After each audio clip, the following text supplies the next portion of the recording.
The top stories tonight in Y News. Thousands of Filipinos evacuated due to Typhoon Quinta.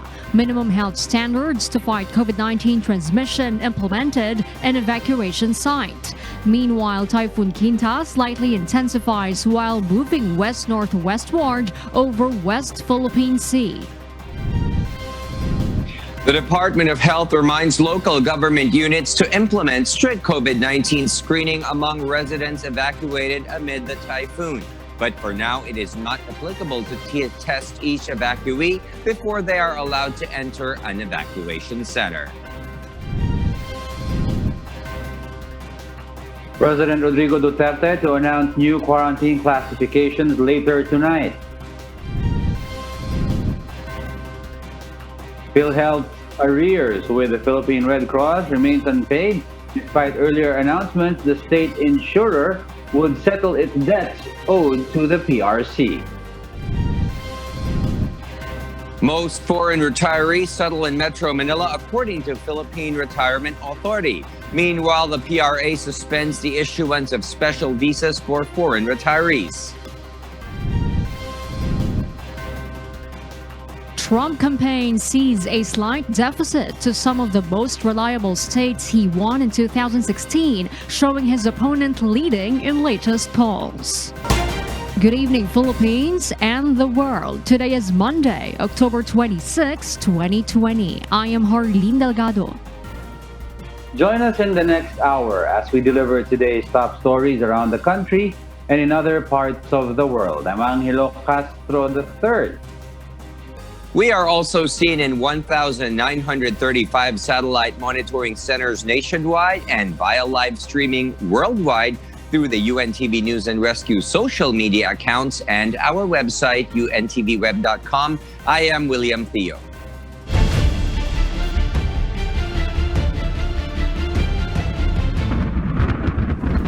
Thousands of Filipinos have evacuated due to Typhoon Quinta, according to the National Risk Reduction and Management Council. The NDRRMC emphasizes the strict implementation of health protocols against COVID-19 in evacuation centers. Let's find out why from Asher Cadapan Jr. reporting live. Yes, Asher? Early in a total of 2,475 families or 9,235 individuals from Calabarzon, Mimaropa, Bicol region, and the Cordillera Administrative Region were affected by Typhoon Quinta. 1,493 families have found temporary shelters in 68 designated evacuation centers across those regions, while the rest stayed mostly with their relatives away from the areas prone to hazards brought about by Typhoon Quinta's torrential rains. According to the National Disaster Risk Reduction Management Council, or NDRRMC, preemptive evacuations had been conducted by local government units in accordance with the memorandum arranged by the agency.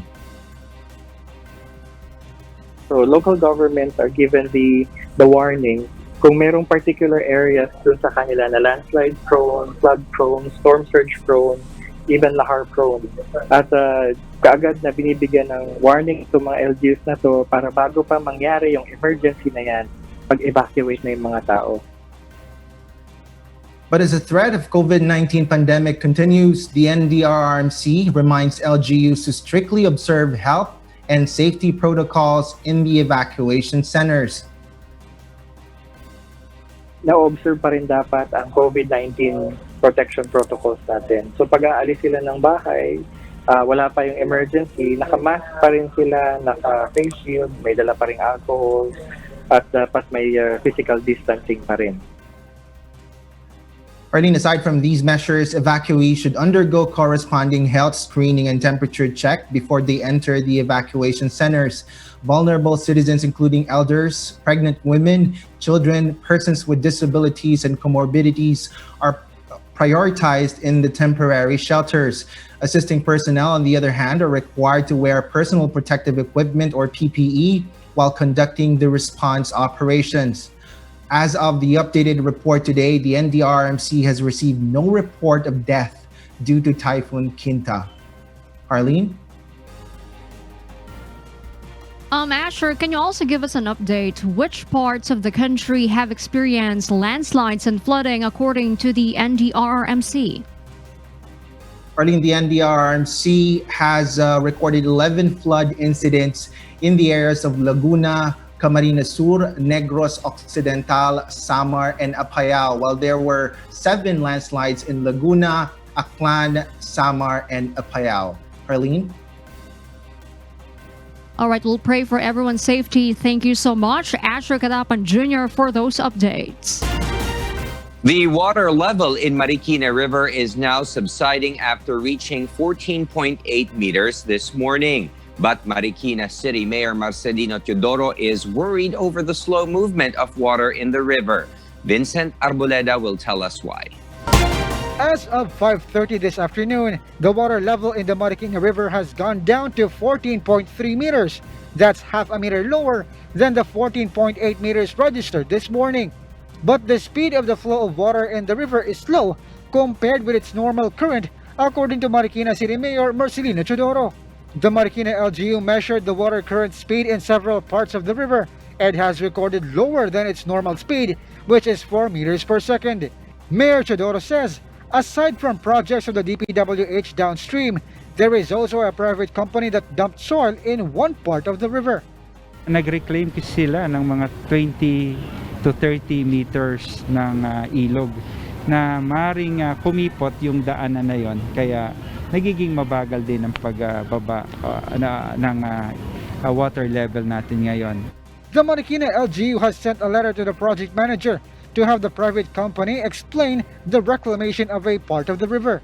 The Marikina LGU has also conducted a survey to make sure that the 90 to 100 meters width of the Marikina River is maintained to ensure the fast flow of water and to prevent flood. The Marikina City government assures that health protocols like thermal scanning, wearing of masks, submission of health declaration, and observing physical distancing are also implemented as part of the new disaster preparedness measures in evacuation centers. Dapat walang congestion. Kaya sa isang kwarto ay 2 pamilya lamang ngayon ang maaring tumigil. Hindi katulad dati hanggang 5 pamilya ay kasya sa isang kwarto. There are 35 evacuation centers in Marikina City, which can accommodate 1,687 families or equivalent to 8,650 individuals. Vincent Arboleda, UNTV, News and Rescue. We serve the people. We give glory to God. The Department of Health reminds local government units to implement strict COVID-19 screening on residents evacuated amid the typhoon. Aiko Miguel details why. Local governments must assure that no evacuee should be experiencing or seen to have symptoms of coronavirus infection, especially those who had exposure to COVID-19 cases. These include cough, cold, and fever. Kailangan mapaghiwalay pa rin natin yung mga taong may mga simptomas at tingin natin ay may COVID dun sa mga taong wala namang ganong simptomas, no? So, unang-una na yan na order dapat sa LGUs, no? If they are going to have their evacuation sites, it should be different from their isolation or quarantine facilities in their area. However, according to the health official, for now it is not applicable to test each evacuee before they are allowed to enter an evacuation site. Sa tingin ko, Aiko, that is not really feasible at this point, no? Especially when you do evacuation, it's for an urgent purpose. Tinatanggal mo sila dun sa kanilang kabahayan dahil maaring maapektuhan sila nitong calamity na meron tayo.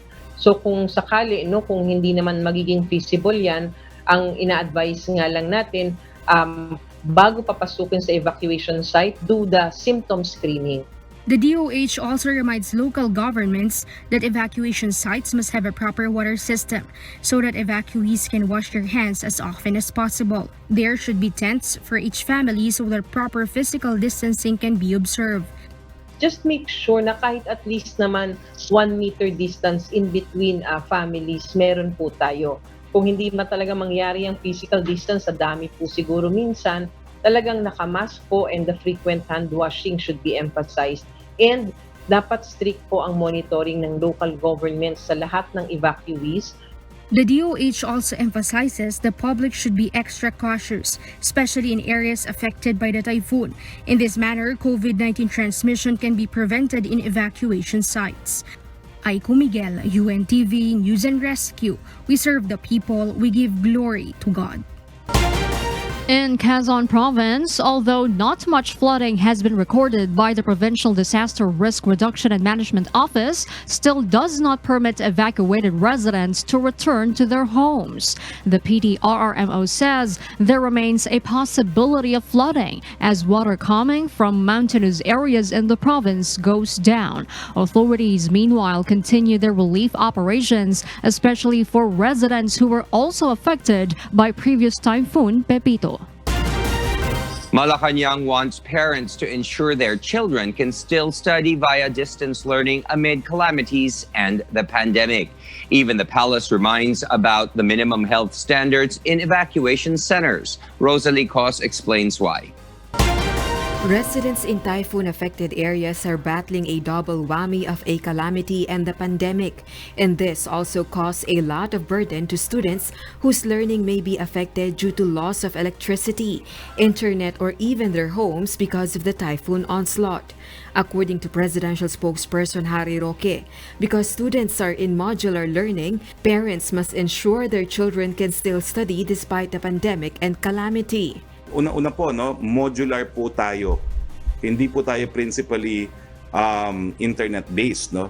We are modular. So, ang importante po, ang mga magulang habang may bagyo, siguraduhin nyo po na kung po pwede mag-aral ng mga bata, pag-aralan yung binigay na modules. The palace official also emphasizes the Interagency Task Force Against COVID-19 cannot make decisions for the local disaster preparedness and response officials during a calamity amid the pandemic. This as local officials know their constituents' needs and situation better. The official reiterates the guidelines of the National Disaster Risk Reduction and Management Council or NDRRMC on the strict implementation of the minimum health standards in evacuation centers after the onslaught of Typhoon Quinta. The palace also reiterates that isolation centers cannot be used as evacuation centers. Meron din pong reminder ang NDRRMC sa lahat ng lokal na pamahalaan. Lahat po ng mga sintomas, kinakailangan i-isolate po sa mga evacuation centers. Pero hindi po kinakailangan i-test ng PCR. Rosalie Cos, UNTV News and Rescue.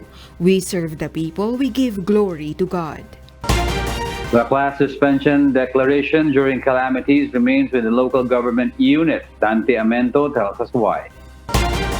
The Department of Education has not issued new guidelines for class suspension during calamities and other disasters. Undersecretary Jess Mateo says the decision remains with the local government units. Based on Executive Order No. 66 and DepEd Department Order 43 issued in 2012, classes in preschool in public and private schools will be automatically suspended in areas under Signal No. 1. Classes are cancelled from preschool up to high school when Signal No. 2 is raised. And all class levels, including work in government offices, when it is Signal No. 3 or more, are also cancelled. DepEd stresses it is part of the LGU's responsibilities to ensure the safety of their constituents. Ang magdideklara ng walang pasok ay yung mga local government units. Halimbawa, dito sa Quezon City, di ba, napakalaki ang Quezon City. Merong ibang mga lugar sa Quezon City ay hindi naman na kapareho ng ibang lugar dito sa within the city. Also, DepEd believes the calamities will not greatly affect the students' learning. Majority of the students now are engaged in modular learning. Students will also be given more time to submit their homework, particularly for those in areas affected by calamities. The Education Department advises to use the blended system of learning so that in the absence of internet for online learning, students can use modules.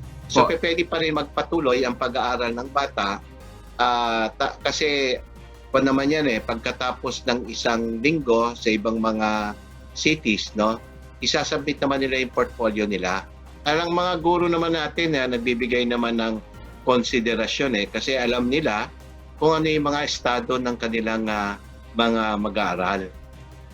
Parents should always coordinate with their children's teachers. DepEd has recently said that teachers must not pressure their students on submitting their schoolwork. Dante Amento, UNTV, News and Rescue. We serve the people. We give glory to God. Due to the lashing of Typhoon Quinta and racing tropical cyclone wind signals in parts of Occidental Mindoro, the provincial government has issued a memorandum circular to extend the class suspension until tomorrow. All classes in public and private schools, as well as work in LGU offices, national government offices, and private companies are also suspended. In San Jose town, the clearing operations have begun. No landslide was recorded. As the flood has subsided, many evacuees have returned to their homes. The PNP has deployed search and rescue personnel in areas hard hit by Typhoon Quinta, which continues to bring rains in parts of the country. Leia Ilagan reports why. The Philippine National Police confirms the deployment of more than 1,000 policemen to conduct search and rescue as Typhoon Quinta batters different parts of the country. The PNP also has more than 6,000 standby forces ready to be deployed if needed. PNP Chief Police General Camilo Cascolan says the PNP search and rescue personnel will help the local government units to implement forced evacuation in hard-hit areas. We have also re-echoed the directive that we should be able to force evacuate those who are in high-risk areas, most especially for flooding, General Cascolan adds they recorded zero looting incident in the evacuated areas because there are 200 policemen patrolling on those locations. We have our PNP that are actually guarding these areas, lalo na para sa mga, so that looting will not happen in those residences. Cascolan has also ordered ground commanders to distribute foods to evacuation areas through their food bank program. The PNP has recorded one death due to Typhoon Quinta in Cagayan Valley. Leia Ilagan, UNTV, News and Rescue. We serve the people. We give glory to God. Meralco advisory in Parañaque City. There will be a scheduled power interruption due to a replacement of a broken pole along Dr. A. Santos Avenue on Sucat Road in Barangay San Dionisio, Parañaque City. That's between 11 p.m. Tuesday, October 27, and 4 p.m. on Wednesday, October 28. Various establishments and a portion of Dr. A. Santos on Sucat Road will be affected. In Manila City, a portion of Mercedes Street from Pablo Campos Sr. Street, a portion of Bautista Street from Don Pedro Street to near A. Rojas, and a portion of Consuelo Street from near Bautista Street to Conque Street will experience power interruption. That's between 11:30 tonight until 5:30 tomorrow morning. Meralco will be installing additional light night protection devices along those streets. For more power interruption advisories, to know if your areas will be affected, just visit Meralco's website or social media account.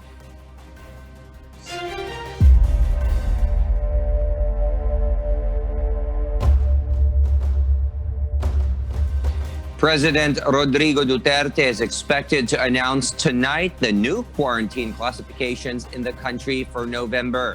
Rosalie Cos tells us why. On Sunday, the existing quarantine classifications throughout the country will expire. President Rodrigo Duterte is in Davao City right now, and from there, he is expected to make a public address on the quarantine classifications to be implemented throughout the country for the upcoming month. The Interagency Task Force Against COVID-19 is expected to meet with the Chief Executive virtually today since cabinet members cannot travel to Davao City due to Typhoon Quinta. We will proceed with our meeting with him via Zoom at inaasahan pa rin po na magre-report ang ilang miyembro ng gabinete, lalong-lalo na po dito sa quarantine classifications. Secretary Roque confirms that the IATF Technical Working Group already has a recommendation to the President on quarantine classifications. The palace official also reveals that the President already designated a vaccine SAR 2 months ago. This is the response of the palace after Senate President pro tempore Ralph Recto suggested to Malacañang to appoint a vaccine SAR to ensure the provision of storage facilities and an effective system of distribution of COVID-19 vaccine. However, the palace says the President has to reaffirm the designation of the vaccine SAR. 2 months ago, I recall na si Presidente may tinalagang vaccine SAR. Kaya nga lang po, yung natalagang vaccine SAR is hesitant when I asked him if I could remind the public that he has been designated as vaccine SAR kasi baka hindi na raw po naalala ni Presidente, so he would like to wait for the President to make the announcement anew. Rosa Licos, UNTV News and Rescue. We serve the people, we give glory to God. The issue of unsettled PhilHealth arrears with the Philippine Red Cross remains unresolved. Meanwhile, the PRC says that PhilHealth has violated their contract several times. Ray Pelayo explains why. The Philippine Red Cross did not receive any payment from the Philippine Health Insurance Corporation for its balance for COVID-19 testing, which has reached 1.1 billion pesos. This is despite earlier announcements that the state insurer will already pay today. PRC Chairman Senator Richard Gordon said in a text message that the PRC's operation has been affected by PhilHealth's non-payment, including the construction of new laboratories in various provinces. He noted that due to PhilHealth's arrears, the PRC cannot pay for the test kits and other equipment supposed to be for replenishment. Gordon said PhilHealth has violated their contract many times. PhilHealth is still consulting the matter with the Office of the President. President Duterte has previously announced that the government will pay the PRC. PhilHealth reasoned out that the Memorandum of Agreement signed during the term of Ricardo Morales is being subjected to legal review. Meanwhile, OWA clarifies that the cost of COVID-19 tests and quarantine accommodations for OFWs are free of charge. Samples are now brought to government laboratories. OWA Administrator Hans Leo Kakdak has said that around 7,000 OFWs had already been sent home in the past 4 days and around 5,000 remains in quarantine hotels. So yun ang gusto po natin i-emphasize na wala po kailangang bayaran yung mga OFWs na naroon. The Philippine Coast Guard has the plan to replace the manual encoding system to an automated one to fast-track the process of swab testing at the airport. Kung sakaling hindi na magkakaroon ng magandang usapan itong Red Cross at PhilHealth at madidelay pa, gagawin po natin yan. Ray Pelayo, UNTV News and Rescue. We serve the people, we give glory to God.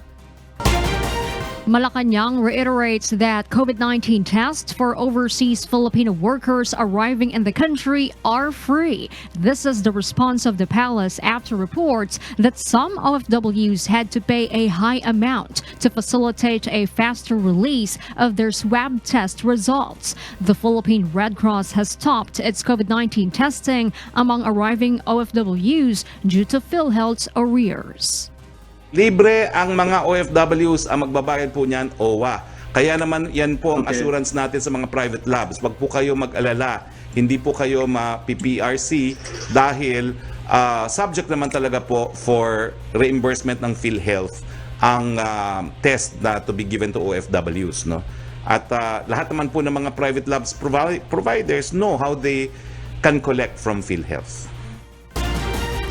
Meanwhile, the country's Department of Health says that 1,607 new cases were reported today, raising the total confirmed cases of coronavirus infection in the Philippines to 371,630.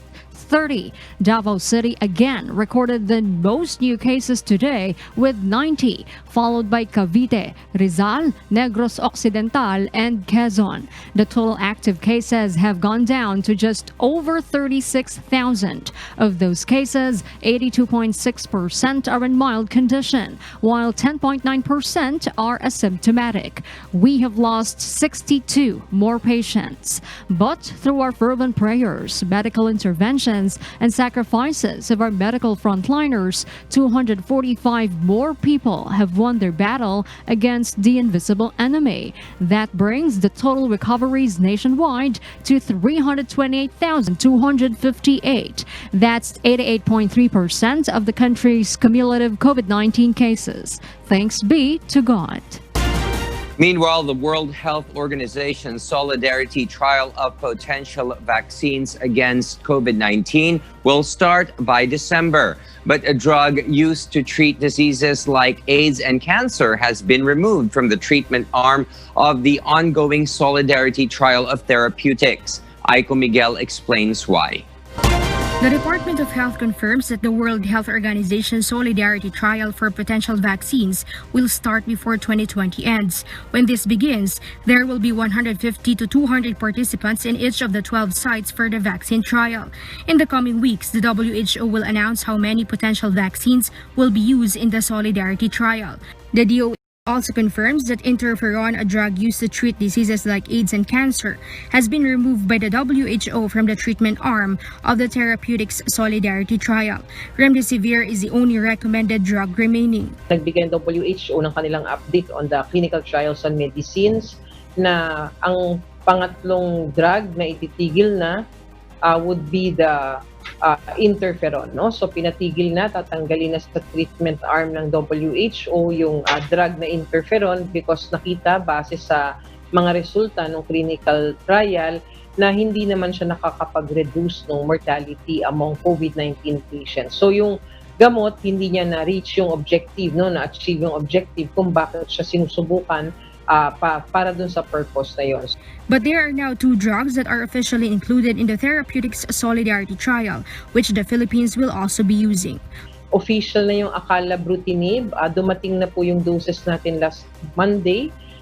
Tapos yung isa pa ho na susubukan yung monoclonal antibody. So yan po ay isasama na dito po sa pag-aaral ng WHO or clinical trial. So we will start with that. As to the remdesivir, pinatuloy pa rin po ng WHO. They would want more information, they would want more data, and they would want more accurate na findings para sa remdesivir because para masuportahan yung kanilang initial na resulta tungkol sa remdesivir. So itutuloy pa rin po natin ang remdesivir. Aiko Miguel, UNTV News and Rescue. We serve the people, we give glory to God. A group of dialysis patients appealed to the government to look into the suspension of one of their special privileges. But the group maintains that under Bayanihan 2, their special privilege is extended until December. Ray Pelayo reports why. Dialysis PH Support Group Incorporated has more than 42,000 members across the country. The group's president and founder, Reynaldo Abacan Jr., says that one of the challenges they are facing now is the suspension of their special privileges. Abacan notes that under the Bayanihan to Recover as One Act or Bayanihan 2, their special privilege is extended until December. It means that PhilHealth shall continue paying for their treatments exceeding the 90 sessions per year of the usual package. Yung natanggap po naming email mula po sa aming mga members, pinakita po nila na mayroon pong isang PhilHealth clerk from Region 4, Batangas, na in-email po yung bawat center na hindi po muna may papatupad yung special privilege o yung continuous dialysis dahil kailangan daw po nila ng implementing guidelines or circular. Since 2015, the group has been appealing to PhilHealth to make the treatment package for dialysis patients up to 156 sessions to cover the entire year. Abacan said they even pay extra money when exceeding the 2,600 peso PhilHealth charge as required by other centers. According to Abacan, there are around 100 dialysis centers which usually serve 30 to 70 patients that have already stopped granting the special privilege. Na-cancel po yung iba po nakagamit na po Tapos bigla pong na-cancel, biglang hinold. So nagulat po yung mga pasyente kasi karamihan po sa amin ubos na talaga yung PhilHealth. So kailangan na nilang magbayad ng magkano, nasa 3,000 kada treatment para lang po maisalang sa dialysis. The group is worried the issues PhilHealth is facing now might affect the services they require. Ngayon po dahil tayo po under ng pandemic, napakahirap po ng buhay ngayon at marami po sa amin nawalan ng trabaho, nawalan ng pagkakakitaan, may mga agency na hindi na nagbibigay ng tulong. So naging malaking problema po sa amin talaga ito. The group wrote their appeal on October 22. PhilHealth is consulting the Office of the President on the matter. Ray Pelayo, UNTV News and Rescue. We serve the people, we give glory to God. In other news, Expressway operators allow motorists to install their RFIDs on their vehicles even beyond November 2. Joanne Nano tells us why. In order to prevent the further transmission of COVID-19, which can be transmitted through direct physical contact among people, the 100% cashless transaction on all expressways will be effective beginning November 2. However, expressway operators have decided to allow motorists to install their RFID stickers even beyond November 2. Motorists who cannot install their RFIDs before November 2 will still be allowed to secure one. According to the Toll Regulatory Board, many motorists are rushing now to be able to comply with this tollway policy. Ang nangyayari nga ngayon, because of that November 2, ngayon lang nagsisikuha yung maraming motorista ng RFID. Kaya ganyan although we've been saying in the past, kumuha na kayo para para maiwasan sana yung ganyan. Kasi hindi mo naman din pwedeng iasa lahat sa gobyerno, sa toll operators na magkaroon sila. Kailangan talaga ng kooperasyon ng motorista On the other hand, Metro Pacific Tollways Corporation, the operator of NLEX, Esitex, Calax, and Cavite C5 Link Expressways, explains that motorists don't need to rush, especially those who do not travel on expressways regularly. Metro Pacific Tollways clarifies that special lanes or booths will still be designated to accommodate motorists who are yet to get their RFIDs even beyond November 2. Kung hindi naman kayo babiyahe, maghintay na lang kayo next week or next month or December. Pareho lang naman. In other words, wala naman kayong planong magbiyahe sa Udas, okay lang.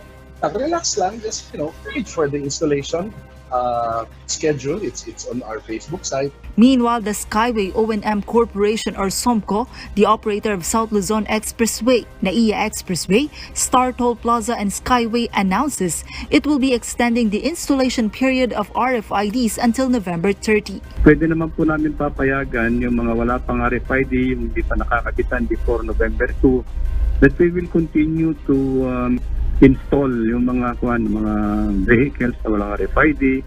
Kung hindi po dun sa entry plazas namin, dun po sa mga other installation sites namin. Joanano, UNTV News and Rescue. We serve the people, we give glory to God. The Department of Foreign Affairs has ordered Philippine Ambassador to Brazil, Marichu Mauro, to return to the Philippines over alleged maltreatment of her household staff.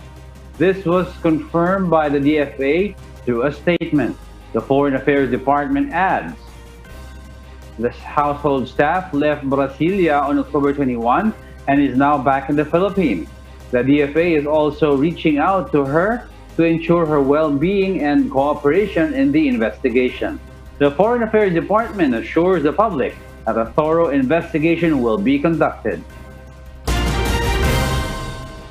After some senators expressed alarm over the influx of foreign retirees in the country as young as 35 years of age, the Philippine Retirement Authority or PRA suspended its issuance and processing of the Special Resident Retirees Visa pending the review of the program.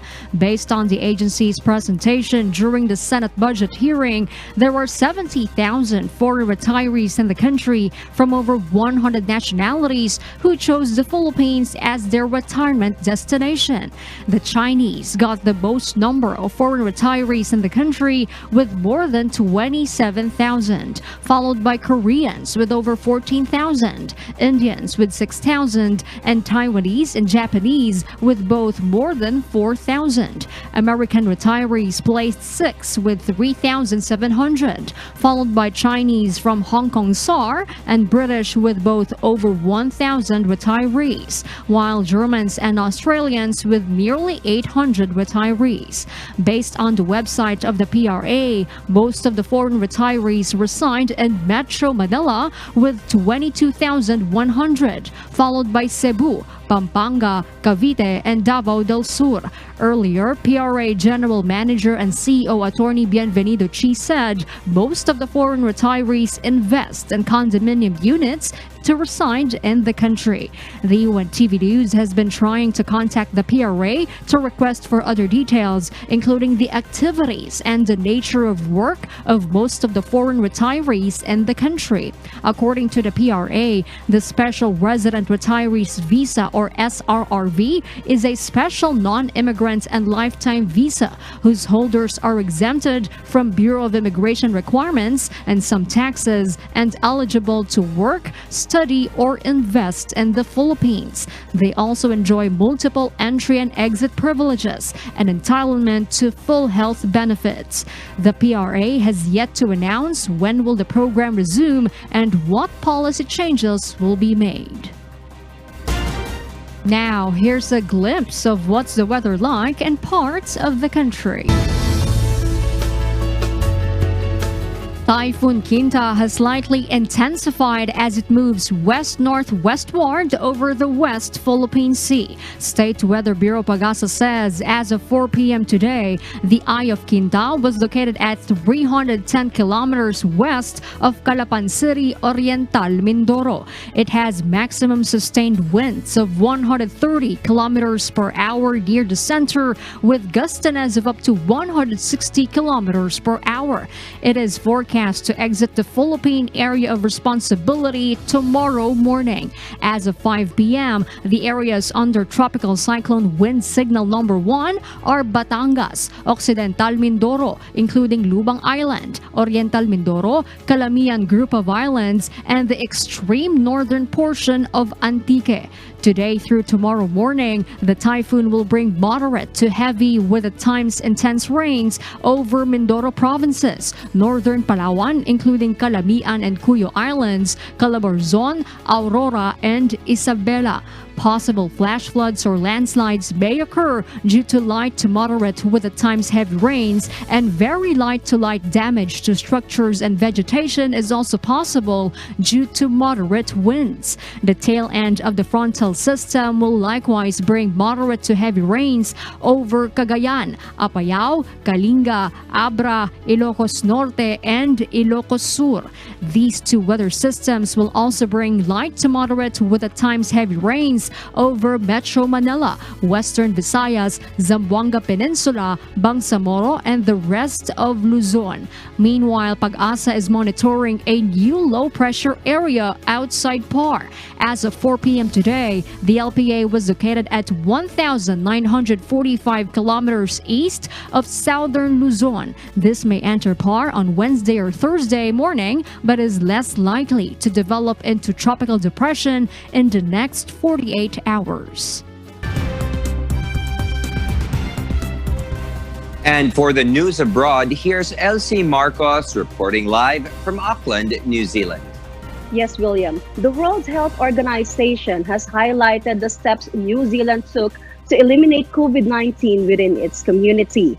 On a 4-minute video posted on social media, the WHO details how the country went from its first case of coronavirus on February 28 to the peak of daily new cases at 89, to successfully eliminating the virus within a matter of months. The video singles out New Zealand's plan, including the strict lockdown measures, the isolation of any positive cases and close contacts, as well as the country's contact tracing methods.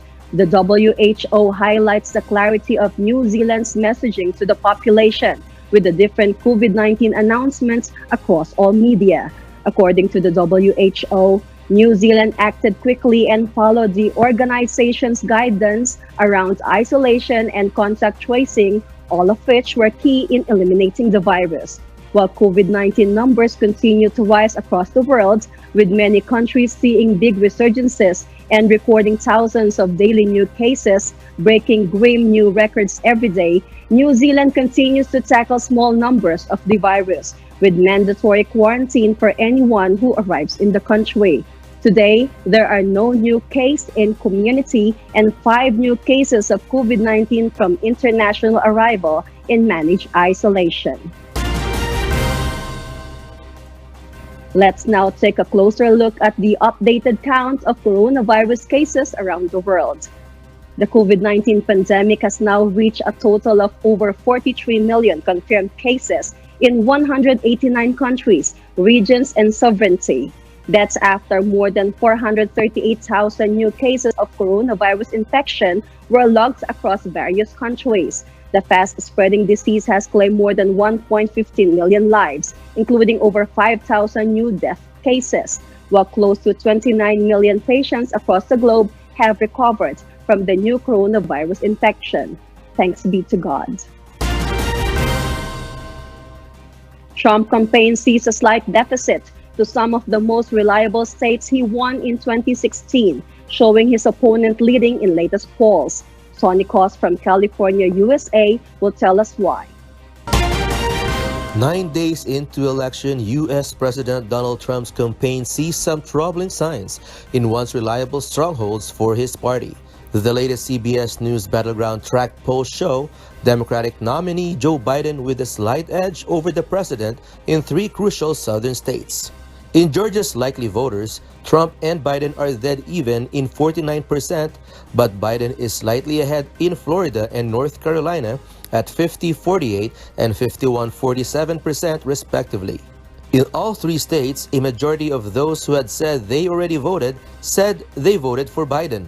In Texas, another reliable Republican state, 48% of likely voters gives Biden a slight edge over Trump's 45%. 45% of those surveyed in Texas said they had already voted. The state has not voted for any Democratic nominee since 1976. Across the U.S., states opened polling precincts for in-person early voting where thousands of residents lined up to cast their votes. Sonny Cos, UNTV News and Rescue, USA. We serve the people. We give glory to God.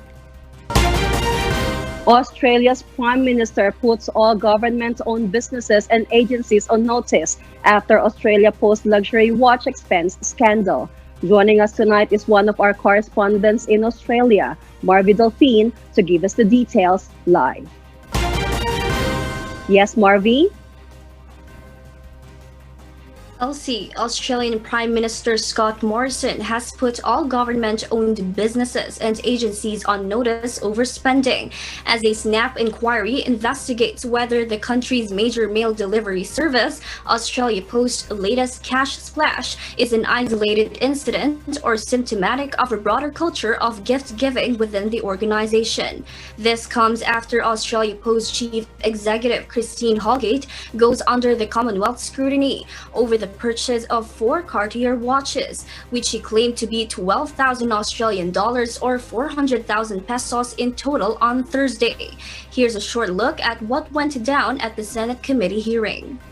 Do you, Ms. Holgate, consider it appropriate to use taxpayers' money to buy Cartier watches for already highly remunerated Australia Post executives? I have not used taxpayers' money. We are a commercial organisation. Australia Post is... We do not Australia... receive government funding. We are a commercial organisation. And You're it was a government organisation. It was a recommendation from our chair that these people get rewarded. Well, it was then revealed today that the luxury watches cost more than originally thought and were worth 19,950 Australian dollars, or just under 700,000 pesos in total, and they were rewards for senior executives for closing deals with the big banks. AusPost CEO Holgate has been asked by Prime Minister Morrison to step aside while the 4-week inquiry runs its course, led by the Communications and Finance departments in conjunction with a law firm. Holgate argued that taxpayer money was not used to fund the purchase, but here is what Prime Minister Scott Morrison had to say in the House of Representatives regarding the issue. While Australia Post licensees expressed their support for CEO Holgate, claiming the changes she brought to the organization saved their businesses. And so they plan to send Prime Minister Morrison $5 each to help pay for the luxury watches Ms. Holgate approved of. Elsie? Marvi, how has the Australia Post organization responded to the developments of this inquiry so far? Elsie, Prime Minister Scott Morrison requested for the inquiry to be independent of Australia Post. But just a couple of hours ago, it has been reported that almost 3,000 post offices across the country plan to shut their doors for one day on Wednesday, in protest of the federal government's treatment of Australia Post CEO Christina Holgate. Executive Director for the licensed post office group believed the watches represented a fraction of the money Ms. Holgate had saved Australia Post licensees and taxpayers. She said it is minuscule in the face of $100 million in savings each year for 5 years. Elsie? All right, Marvi, thank you for that report. Live from Australia. Sydney campaigns for businesses through It's Got to Be Sydney. Mavian Dog, who is now in Queensland, Australia, will tell us why live. Maeve? Elsie, to be back on track to support New South Wales' economy in its recovery, the City of Sydney launched today a campaign called It's Got to Be Sydney. According to New South Wales Tourism Minister Stuart Ayres, the government wants businesses to book their corporate events and conferences specifically in Sydney, as he encouraged people to come off Zoom and resume face-to-face meetings and conferences, adding that hopefully by the end of the year, we'll see more restrictions reduced that will allow larger events and more people to come back together. The events industry has wiped out $36 billion from the economy, and the campaign It's Got to Be Sydney is expected to boost the cash flow into the economy. New South Wales last Friday has announced further easing of restrictions, including gyms having a COVID-19 safety marshals if there are more than 20 people in the gym, while religious gatherings and places of worship, excluding weddings and funerals, can now have 300 people attending. Meanwhile, in the state of Victoria, Premier Daniel Andrews became emotional today when the state recorded 0 new COVID-19 case for the first time after its hard lockdown measures for more than 100 days now. Premier Andrews announced earlier that by tomorrow, 11:59 p.m., the state of Victoria will relax some of its hard restrictions, such as opening of all retail shops, cafes, hotels, and bars will reopen with 20 density limits for indoors and 54 outdoors, while the 4 reasons to leave home has also been removed. Elsie? While we see the decrease in the number of cases and restrictions being eased on both states, do the people still need to follow the safety rules? And what can the residents in Victoria look forward to if the COVID-19 situation continues to improve? Yes, Elsie, people are still expected to follow COVID-19 safe behaviors and practices, such as following the personal hygiene recommendations, maintain physical distancing, and wearing face masks in indoor settings, as well as keeping entry records in businesses or hospitality venues. Specifically in Victoria, Premier Daniel Andrews said that they will lift more restrictions from November 8 if the case continues to go down. He also reminded that even though restrictions may ease, our personal responsibility in all this doesn't. Elsie? Thank you, Mavian Dog, reporting live from Queensland, Australia. And those are the reasons behind the news here in New Zealand and in other parts of the globe. Back to you, William. Thank you, Elsie Marcos, reporting live from Auckland, New Zealand. One of NASA's space mission has been accomplished, though its completion is much awaited 3 years from now. Nina Armilio tells us why. One mission accomplished. NASA's Origin Spectral Interpretation, Resource Identification, Security Regolith Explorer, or OSIRIS-REx spacecraft unfurled its robotic arm on October 20. A first for the agency, the spacecraft briefly touched an asteroid to collect dust and pebbles from the surface for delivery to Earth in 2023.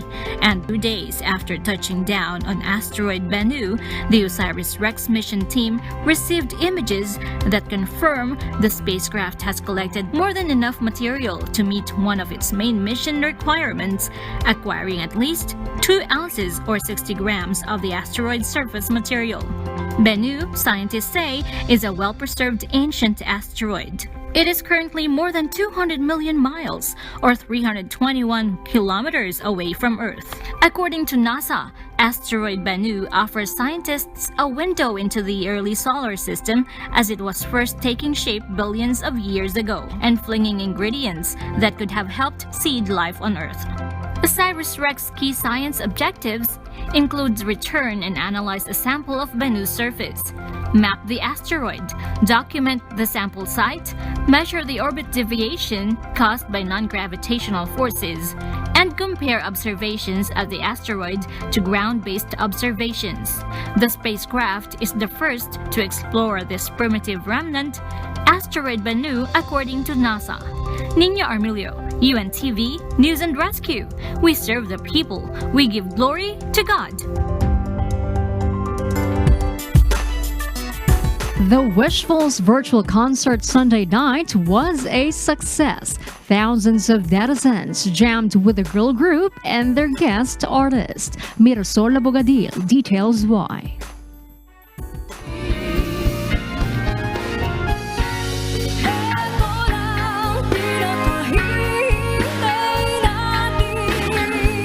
All-female ensemble The Wishfuls staged an original Filipino music party last night through their first ever virtual concert. Princess Sevillena, Louie Ann Colala, Kimberly Baluzo, Carmi Ariola, Ace Bartolome and Rhea Basco performed a variety of OPM hits.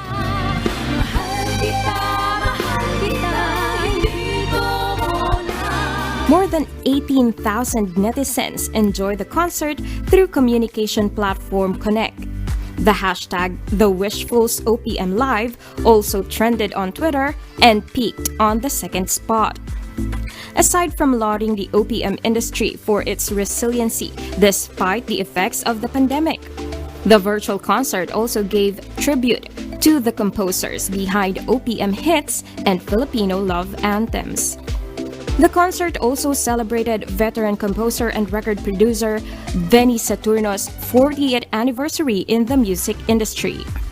He is the songsmith behind the OPM golden tracks Be My Lady by Martin Rivera, Sana Kahit Minsan by Ariel Rivera, Jessa Saragosa's Bakit Pa, Dahil Tanging Ikaw, and Wala Na Bang Pag-ibig by Jaya, and a lot more. These artists collaborated with the Wishfuls and performed the songs last night.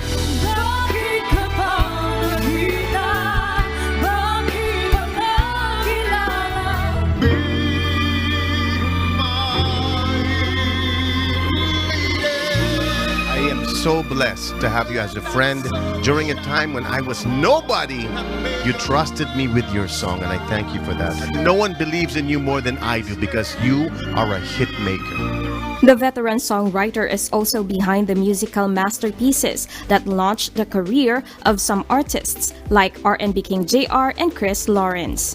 Saturno had also worked on several of BMPI and Wish 1075 projects like the online talent search Wish Covery Season 2, The Singer and the Song. BMPI, thank you so much. Kasi kung hindi dahil sa inyo, hindi matutuloy ang tribute na ito, masyo-showcase yung mga hit songs na sinulat ko. Alam mo naman, I always work with you.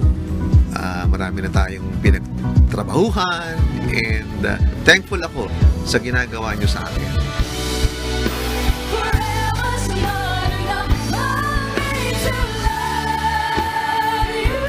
Mirasol Abogadil, UNTV News and Rescue. We serve the people. We give glory to God.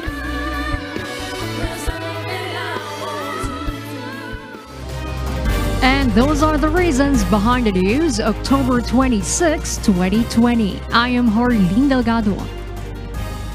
Reasons we deliver to you as they unfold. I'm Angelo Castro III. Because we need to know, we will always ask why. I am William Theo. Please continue watching UNTV News and Rescue for more updates on Typhoon Quinta. Use the hashtag Ingat Kasangbahay and UNTV nationwide coverage Typhoon Quinta on social media for your comments, because we serve the people, we give glory to God.